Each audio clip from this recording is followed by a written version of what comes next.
किसी राज्य में एक बहुत ही बलवान राजा का राज करता था।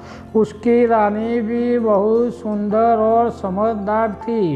राजा रानी को एक पुत्र था। दोनों में पुत्र के पालन पोषण से लेकर उसकी शिक्षा दीक्षा में किसी तरह की कोई कमी नहीं होने दी थी। राजकुमार की बहुत सुंदरता, उसका व्यवहार विनम्र था और वह हर से एक सुयोग्य पुत्र एवं राजकुमार था। कई पड़ोसी राज्यों के राजा राजकुमार से अपनी पुत्रियों का विवाह कराते थे। उन्हें राजा रानी के पास विवाह के लिए प्रस्ताव भी भेजे थे। वही राजा रानी चाहते थे कि उनके राजकुमार का विवाह किसी सुंदर, समझदार और संवेदनशील जैसी राजकुमारी से ही हो, जो हर तरह से उसके पुत्र के लिए योग्य हो।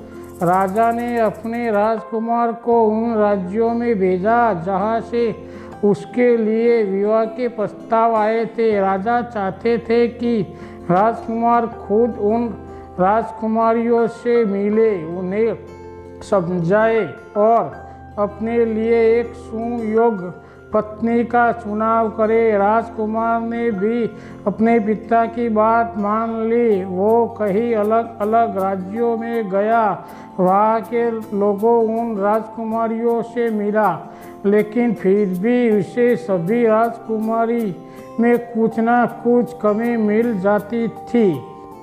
कुछ ही दिनों में राजकुमार वापस अपने महल आ गया। वह उदास था, मन ही मन सोच रहा था कि शायद उसके भाग्य में पत्नी का सुख नहीं है। यह सोचकर उसने शादी से मना कर दिया और राज्य के काम में मन लगाने लगा। एक शाम बहुत तेज बारिश हो रही थी। तभी राजमहल के दरवाजे पर एक लड़की आई।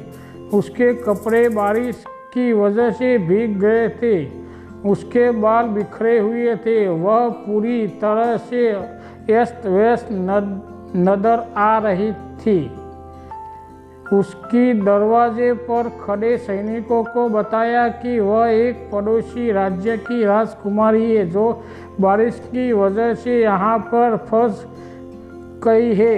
ऐसा मौसम में वह अपने महल नहीं जा सकती, इसीलिए वह यहाँ पर शरण लेने के लिए आई हुई है। लेकिन इस लड़की की हालत देखकर उन्हें यकीन नहीं हो रहा था कि वह कोई राजकुमारी है। उन्होंने राजा रानी को इस लड़की बात बताई।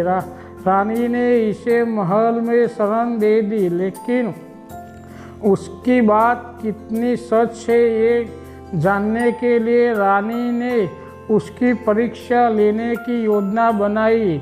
रानी ने इस लड़की से सोने के लिए एक पलंग सजाया, जिस पर 20 मुलायम गद्दे बिछाए। फिर उसके ऊपर से एक रेशम की चादर बिछा दी।